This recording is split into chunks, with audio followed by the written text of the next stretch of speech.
বাগান যাবো রে ঝাঁপিটো করি নিয়ে চল তাড়াতাড়ি বাগান যাবো রে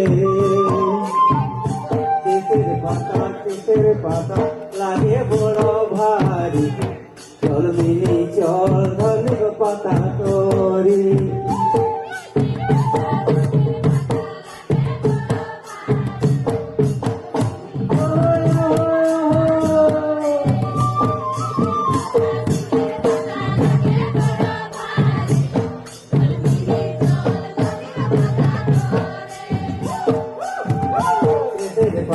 তেতের পাতা লাগে বড় ভারী চল মিলি চল ধনিক পাতা তরি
Hareket.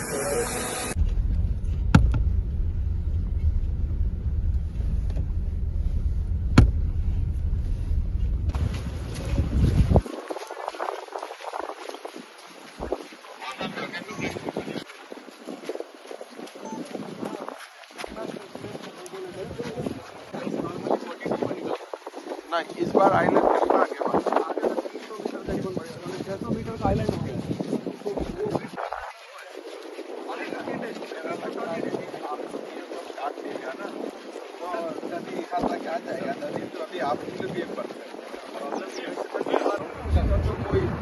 एक बार नयन सर आप बोल दे सर उनका रिपोर्ट सर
আজি আমি গুৱাহাটী উত্তৰ গুৱাহাটীত হৈ থকা দলঙৰ কাম পৰ্যবেক্ষণ কৰিবৰ বাবে আহিছিলোঁ।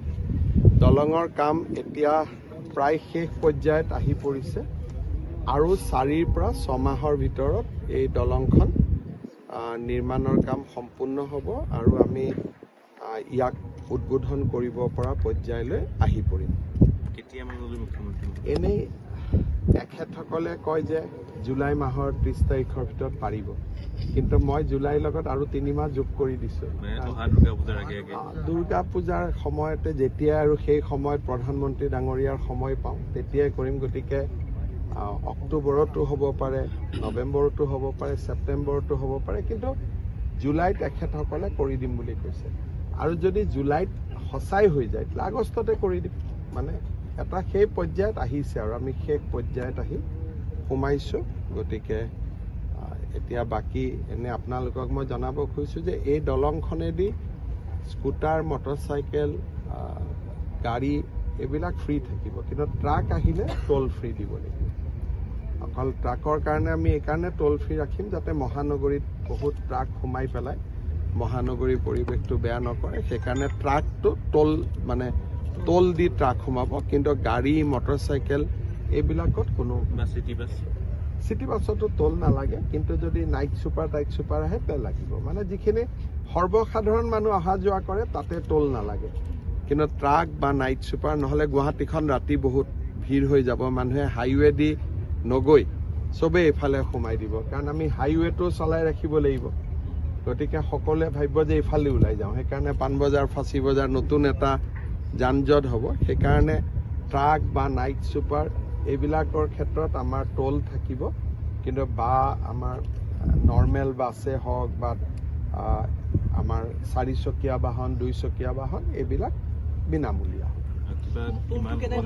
এতিয়ালৈকে ঠিক কৰা নাই, কিন্তু আমাৰ উদ্দেশ্যটো হ'ল তেওঁলোক যাতে নাহে। আমি বস্তুটো অহাটো বন্ধ কৰিব খুজিছোঁ। এনেই নহ'লে কি হ'ব, গোটেই গুৱাহাটীৰ মাজত যিমান হাইৱেৰ পৰা, কাৰণ গৌৰীপুৰৰ পৰা ইয়ালৈকে 6 মিনিট লাগিব, সেইটোৰ সুবিধা লৈ পেলাই গোটেই ট্ৰাক মুভমেণ্টটো ইয়ালৈকে আহি যাব। গোটেই গুৱাহাটীখন ট্ৰাকৰ এটা ভিৰ হৈ যাব। আৰু ৰাতি বোলে নহয় ৰাতি আহক, ৰাতি হ'লেও বহুত স্পীডত সোমাই আহিব, যান বাহন এক্সিডেণ্ট বাঢ়িব। সেইকাৰণে আমি ঠিক কৰিছোঁ যে ট্ৰাকটো আমি সোমাবৰ কাৰণে এটা ফিজ কৰি দিম, যাতে ফিজটো অলপ বেছিকৈ কৰি দিম যাতে তেওঁলোক আহিব নোৱাৰে। কালেকশ্যনটো উদ্দেশ্য নহয়, উদ্দেশ্যটো হ'ল যে ফিজটো যাতে নহয়। ৰিং ৰোডত এতিয়া আমাৰ ৰিং ৰোডৰ শুভ উদ্বোধন আমি আধাৰশিলা খুব কম সময়তে কৰিম। টেণ্ডাৰটো কমপ্লিট হৈ গৈছে, আজিও দিল্লীত মিটিং আছে। গতিকে মোৰ আশা কৰিছোঁ 24 ফেব্ৰুৱাৰীত যেতিয়া প্ৰধানমন্ত্ৰী ডাঙৰীয়া আহিব, মোৰ মনত এটা ইচ্ছা আছে যে নাৰেংগী কুৰুৱা দলংখনৰ আধাৰশিলা স্থাপন কৰা আৰু ৰিং ৰোডটোৰ আধাৰশিলা স্থাপন কৰা, যদি তেতিয়ালৈকে পৰ্যায়টো সমাপ্ত হৈ যায়। আৰু এটা নতুন আমি প্ৰজেক্ট কৰি আছোঁ, সেইটো হ'ল এয়াৰপৰ্টৰ পৰা জালুকবাৰীলৈকে যিটো ৰাস্তা সেইটো এলিভেটেড কৰি দিয়ে। নহ'লে আজাৰা, আমাৰ ধাৰাপুৰ বহুত এক্সিডেণ্ট হয়। সেইকাৰণে জালুকবাৰী যিটো ৰিং ৰোড হ'ব, এয়াৰপৰ্টৰ পৰা জালুকবাৰী ৰিং ৰোডৰ যিখিনি হাইৱে সেইখিনি ওপৰে আহিব। তাৰো এটা ডাঙৰ প্ৰজেক্ট এটা, এইটো আমি খৰচ নকৰোঁ, চেণ্ট্ৰেল গভৰ্ণমেণ্টে কৰিব। চেণ্ট্ৰেল গভৰ্ণমেণ্টৰ লগত তাৰো আলোচনা এটা চলি আছে।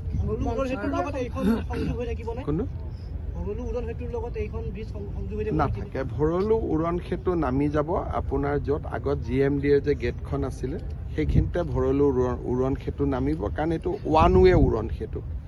ইয়াৰ মানুহ খালি ওৱান ৱে হৈয়ে শান্তিপুৰ যাব। সেইকাৰণে সেইখন উৰণ সেতু আমাৰ য'ত আগতে GMDৰ এখন যে ৱেলকাম গেট আছিলে সেই জায়গাতে সেইখন নামি দিব।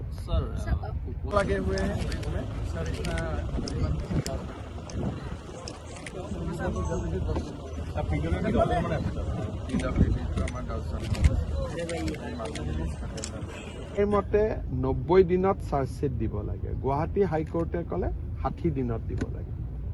গতিকে এতিয়া CBI সুপ্ৰিম কোৰ্টলৈকে যাব, যেহেতু 90 দিন আমি সময় পাব লাগে। গুৱাহাটী হাইকোৰ্টে ক'লে 60 দিনহে। গতিকে এটা টেকনিকেল কাৰণত এইটো বেইল হ'ল, কিন্তু তেওঁলোক কোনো ওলাব নোৱাৰে। 3-4টা আৰু কেছ আছে আৰু CIDয়ে অহা কালি পৰহি বহুতখিনি কেছ আমি CBIক দিছোঁ, বহুত কেছ আমাৰ লগত আছে। আমাৰ লগত থকা কেছকেইটাত আমি উইদিন শ্বৰ্ট টাইম আমি চাৰ্জশ্বিট দিব গৈ আছোঁ আৰু CBI উচ্চতম ন্যায়ালয়ত গৈ আছে গুৱাহাটী হাইকোৰ্টৰ জাজমেণ্টক চেলেঞ্জ কৰি পেলাই। ইতিমধ্যে স্বপ্ননীল দাস নামৰ এগৰাকী ওলাই আহিছে ডিব্ৰুগড়ৰ কেছত হপাই তেখেত নাছিল নেকি, মই নাজানো। সেইকাৰণে মানে ইয়াত যিটো চাৰ্জশ্বিট হ'ব ডিব্ৰুগড়ৰ কেছকেইটা খচৰা নীতি দিছোঁ, যাতে যাৰ যাৰ অপিনিয়ন আছে সকলোৱে দিব। অপিনিয়নখিনি দিয়াৰ পিছত অপিনিয়নখিনি আকৌ এবাৰ বিশেষজ্ঞ কমিটিয়ে পৰ্যালোচনা কৰিব, তাৰ পিছতহে কেবিনেটে এপ্ৰুভেল কৰিব। সেইকাৰণে যাৰ যাৰ কোনোবাই আদৰণি জনাইছে, কোনোবাই বিৰোধিতা কৰিছে, সকলো পইণ্টছখিনি ডিপাৰ্টমেণ্টক দিয়ক, ডিপাৰ্টমেণ্টে আকৌ এবাৰ এক্সামিন কৰিব আৰু এনেও 26 চনৰ আগতে এইবিলাক লাগু নহয়, এইবিলাক যি হ'ব 26ৰ পিছতে হ'ব। সেইটো এনেকুৱা এটা কথা চলিছে যে আমি চতুৰ্থ বৰ্গৰ পদ যদি চৰকাৰী নিয়মত দিওঁ তেতিয়াহ'লে লোকেল ল'ৰাই নাপায়। লোকেল ল'ৰাই কিয় নাপায়? পৰীক্ষা দিব লাগে। গতিকে তাকে লৈ গাঁও চহৰবিলাকত স্থানীয় ল'ৰাবিলাকে আপত্তি কৰে। সেইকাৰণে আমি এটা ছিষ্টেম কৰিব খুজিছোঁ য'ত নেকি স্কুলখনৰ প্ৰিন্সিপালকে তাৰ এজন গ্ৰেড 4 এমপ্লয়ী ল'ব পাৰে স্থানীয় জেগাত। তাৰ কাৰণে এটা নীতি এটা বনাই আছোঁ, কিন্তু এইটো 26ৰ আগত নহয়, 26ৰ পিছত সেইটো ৰাখিব লাগিব। কাৰণ নহ'লে 4th গ্ৰেড এমপ্লয়ীখিনি বেলেগ জিলাৰ পৰা বেলেগ জিলাত গ'লে মানুহে বেয়া পায়। সেইকাৰণে বহুতবিলাক ৰাজ্যত আজিকালি নতুন নতুন কিছুমান নিয়ম কৰিছে, ময়ো এইবাৰ শিকি আহিছোঁ 2-3টা। কিন্তু বিধানসভা নিৰ্বাচনৰ আগত যিহেতু আমাৰ এডভাৰটাইজ হৈয়ে গ'ল, নিযুক্তিয়ে হ'ব গোটেই পোষ্টখিনি, সেইকাৰণে এতিয়া নহয়, বিধানসভা ইলেকশ্যনৰ পিছত কলেজৰ গ্ৰেড 4 পোষ্ট, হস্পিটেলৰ গ্ৰেড 4 পোষ্ট, স্কুলৰ গ্ৰেড 4 পোষ্ট, এইখিনি যাতে সেই মৌজাটোৰ ল'ৰাই বা সেই গাঁৱৰ ল'ৰাই পায়, তাৰ কাৰণে আমি নীতি এটা বনাই আছোঁ। অন্য এটা প্ৰসংগ উঠিছোঁ, ধুবুৰীত যোৱাকালি দেখা গ'ল যে আৰক্ষী এগৰাকীয়ে আপোনাৰ সহায় বিচাৰিছে, কৈছে যে ওপৰৱালা বিষয়াৰ পৰা নিৰ্যাতনৰ বলি হৈছে, আৰক্ষীয়ে এতিয়া নিৰ্যাতনৰ বলি। তেনেকুৱাই এইবিলাক অসমত 3-3.5 কোটি টকা মানুহ আছে, কাৰোবাৰ নহয় কাৰোবাৰ এটা সদায় কাহিনী থাকেই। গতিকে ওপৰৱালাৰ নিৰ্যাতনটো চাওক, ওপৰৱালাটো তাত 6 মাহৰ মূৰে মূৰে বদলি যায়। ধুবুৰীত মোৰ দিনতে 4জন SP হ'ল। গতিকে এজনৰতো নিৰ্যাতনৰ বলি হ'ল বাৰু মই মানিলোঁ, বাকী 3জনৰ কিয় হ'ব? সেইকাৰণে প্ৰত্যেকটো কথা আজিকালি ফেচবুক ছ'চিয়েল মিডিয়া থাকে, বিভিন্নজনে বিভিন্ন কথা কয়, কিন্তু তাৰ তদন্ত কৰিব লাগিব, মই চাব দিছোঁ।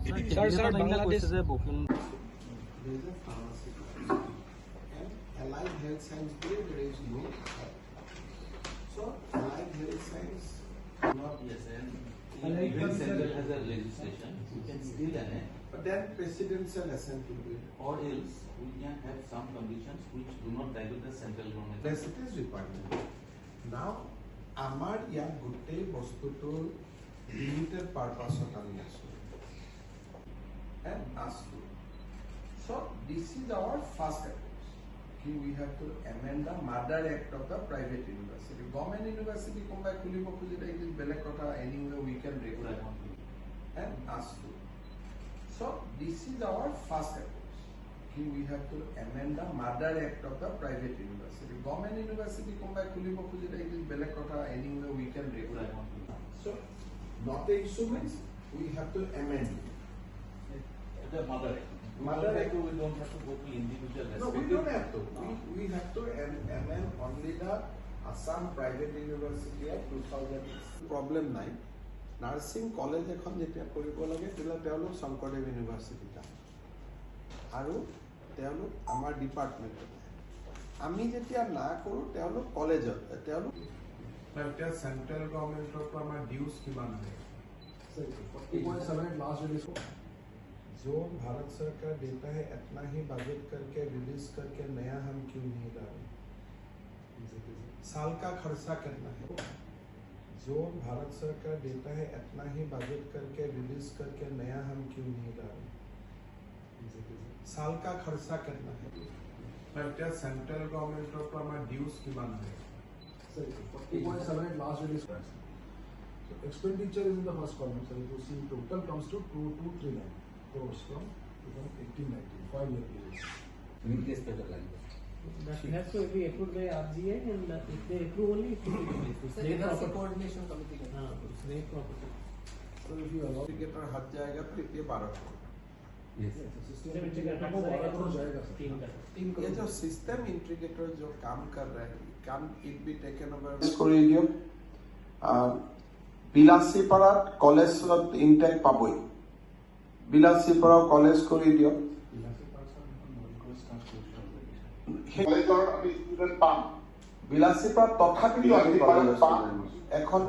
এখন এসেস কৰক এইটো আৰু লাগে তাৰ পিছত আপোনাৰ কচুধোৱাখন ইঞ্জিনিয়াৰিং কলেজ ইঞ্জিনিয়াৰিং গোলকগঞ্জ আদৰ্শ বিদ্যালয় কৰি এখন আৰম্ভ কৰি দিওঁ কাৰ্বি আলং ইয়াতে বোকাজানত কলেজৰ পৰিৱেশ কি কথা মোক এটা দি দিওঁ সো এই 11খন এইবাৰ হৈ গ'লে বাকীখিনি বিল্ডিং বিলাক অলপ পিছতো আছে 11ৰ কামখিনি এবাৰ ফাইলত দি দিওঁ বেজাৰাখন লিখি তেতিয়া মই কম যে এইটো টেন্ডাৰ কৰিব নালাগে নমিনেশ্যন বেচিছত ডিপাৰ্টমেণ্টে কথা পাতিব নহয় জানো So we will authorize education department to have a discussion with Chinmaya Mission যদি কৰিব পাৰে কৰি লম then তেতিয়া মই কম যে এইটো টেন্ডাৰ কৰিব নালাগে নমিনেশ্যন বেচিছত ডিপাৰ্টমেণ্টে কথা পাতিব নহয় জানো So we will authorize education department to have a discussion with Chinmaya Mission যদি কৰিব পাৰে কৰি লম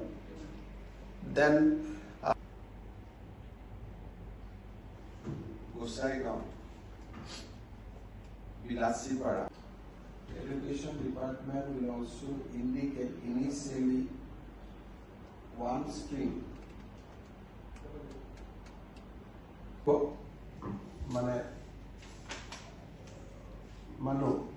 মানে তাৰ কাৰণে আপোনাক এতিয়া আমি অডিয়েন্স কিমান হ'ব মই আপোনাক বনাই দিছো আপোন এটা Kamrup and Kamrup metro' combine এডুকেশ্যনৰখন আমি কামৰূপ আৰু কামৰূপ মেট্ৰ' কম্বাইন কৰিম কাৰণ অনুষ্ঠিত থাকিব তেতিয়া এটা ঝামেলা মৰি যাব এখন ডিস্ট্ৰিক্ট কমি যাব কামৰূপ গোলাঘাট যোৰহাট আৰু গোলাঘাট যোৰহাট লখিমপুৰ এইখনত মই MFI ৰিলিফ ডিবিটি এইখিনি ইয়াতে কৰিলো ৰিলিফ ডিবিটিখন আজি বনাইলো দিলে কালি মই ডিচিবিলাকৰ লগত এবাৰ কৰিলো অলপ কৰিলে হ'ব অলৰেডি বনাই আছে থোড়াই কৰি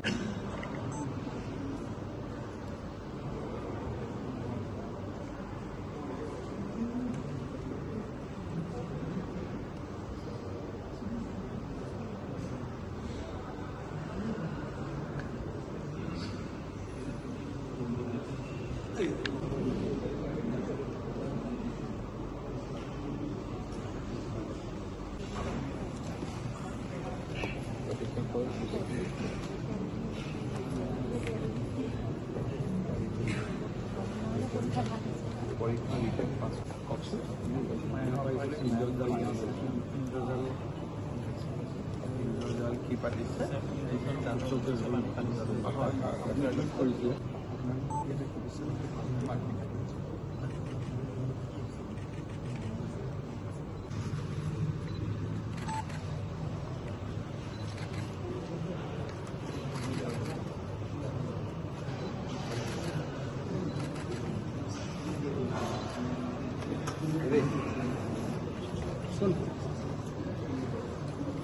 প্ৰসাদখিনি লৈ শৰাইখন ঘূৰাই দিওঁ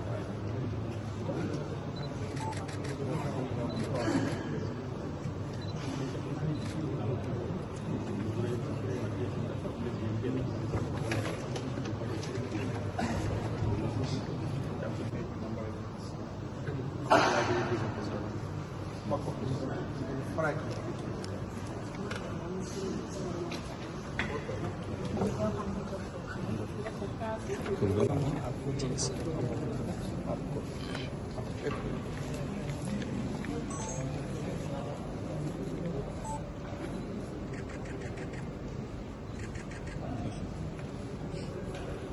স্মাৰকপত্ৰ মেইন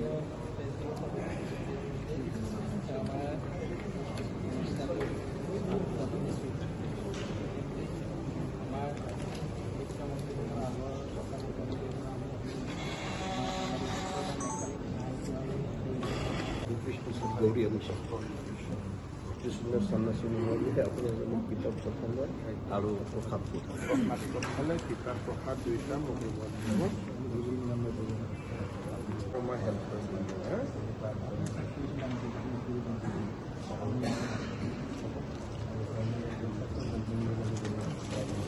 মই মুখ্যমন্ত্ৰীটো এইটো কথা মই পাৰোঁ মই চাম হৰে কৃষ্ণ সামৰণি অনুষ্ঠান কিন্তু এইটো মাৰ্চতহে আছে ফিটনেছৰ লগত আপুনি কথা পাতক কিন্তু এতিয়াতো ডেট নাপাব এইকেইদিন পৰা মই হেল্প কৰিম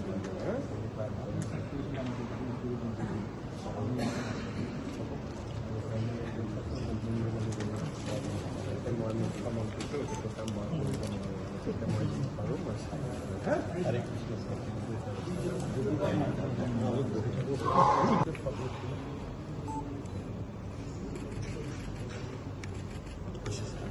কাম ঠিকে আছে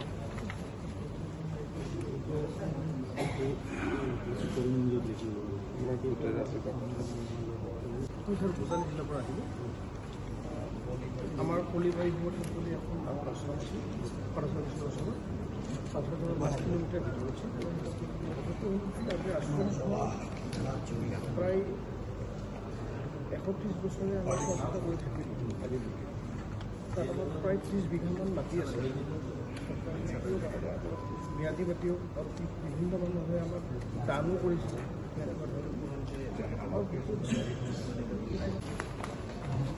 এইটো হ'ল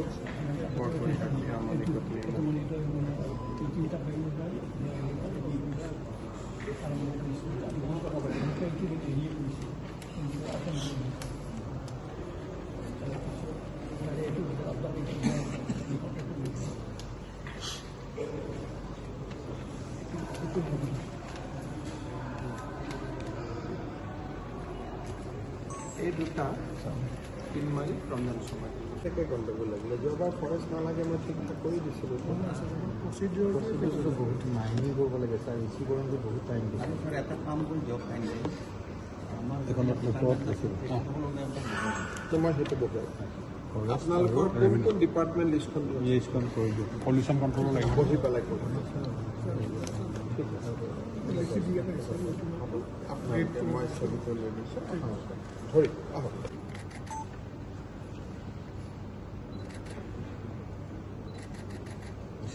ওপৰত ৰিলিফখন লিখাই লওক